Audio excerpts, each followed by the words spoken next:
महाराष्ट्र के deputy CM Eknath Shinde पर parody song बनाने पर कॉमेडियन कुणाल कामरा को अब जान से मारने की धमकियां मिल रही है।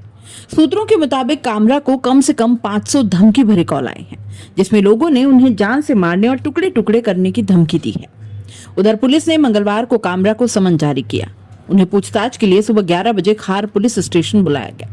हालांकि कामरा के वकील ने 7 दिन का समय मांगा, लेकिन पुलिस ने मना कर दिया। आज बुधवार को खार पुलिस कामरा को बीएनएस सेक्शन 35 के तहत दूसरा समन जारी करेगी। कामरा फिलहाल मुंबई से बाहर हैं। 36 वर्षीय स्टैंड अप कॉमेडियन ने अपने शो में शिंदे के राजनीतिक करियर पर कटाक्ष किया था। कामरा ने फिल्म दिल तो पागल है के एक गाने की पैरोडी की थी, जिसमें शिंदे को गद्दार कहा। इस बीच कुणाल कामरा ने 25 मार्च को एक और नया पैरोडी सॉन्ग सोशल मीडिया पर पोस्ट कर दिया। हम होंगे कामयाब की लाइन को लेकर उन्होंने हम होंगे कंगाल एक दिन कर दिया। शिवसेना का आरोप है कि कामरा की पैरोडी की शुरुआत में ही डिप्टी सीएम एकनाथ शिंदे के लुक को बताया गया है।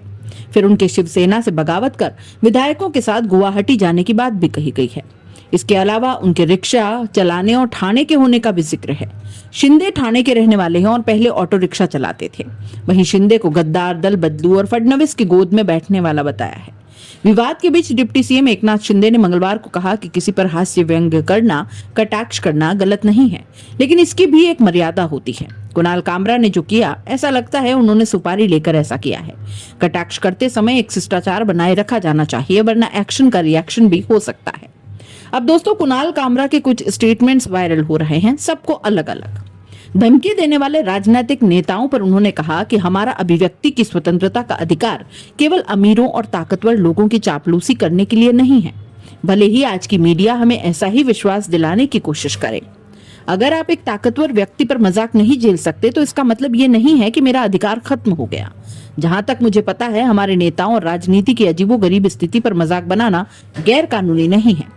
वहीं कॉल करके धमकी देने वालों को उन्होंने कहा है कि मुझे यकीन है कि अब तक आपको समझ आ गया होगा कि सभी अनजान कॉल मेरे वॉइस मेल पर चली जाती है, जहां आपको उसी गाने को सुनना पड़ेगा जिसे आप सबसे ज्यादा नापसंद करते हैं। वहीं रिपोर्ट करने वाली मीडिया पर उन्होंने कहा कि याद रखें कि भारत में प्रेस की आजादी की रैंकिंग 159 है। मैं माफी नहीं मांगूंगा। मैंने जो कहा वो वही है जो अजीत पवार ने एकनाथ शिंदे के बारे में कहा था। मुझे इस भीड़ का डर नहीं है और मैं अपने बिस्तर के नीचे छुपकर इसका खत्म होने का इंतजार नहीं करूंगा।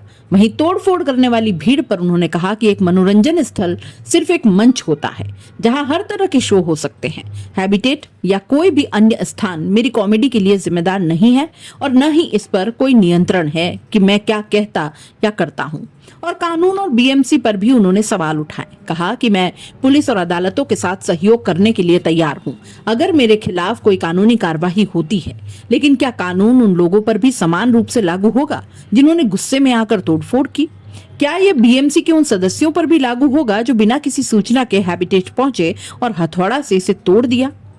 कामरा पर एफआईआर दर्ज हुई है। कॉल रिकॉर्डिंग की जांच भी अभी होगी। Stand up comedian Kunal Kamra पर 24 मार्च को एफआईआर हुई। महाराष्ट्र के गृह राज्य मंत्री योगेश कदम ने विधानसभा में कहा था कि कॉमेडियन कुणाल कामरा की कॉल रिकॉर्डिंग, सीडीआर और बैंक स्टेटमेंट की भी जांच की जाएगी। हम पता लगाएंगे कि इसके पीछे कौन है। इधर बृह मुंबई में नगर निगम की टीम ने यूनिकॉन्टिनेंटल होटल पर कार्रवाई की है। शिवसेना शिंदे के कार्यकर्ताओं ने इस पैरोडी को महाराष्ट्र के डिप्टी सीएम एकनाथ शिंदे पर आपत्तिजनक कमेंट माना और रविवार रात को यूनिकॉन्टिनेंटल होटल में तोड़फोड़ कर दी। कुल 40 शिव सैनिकों पर एफआईआर हुई है।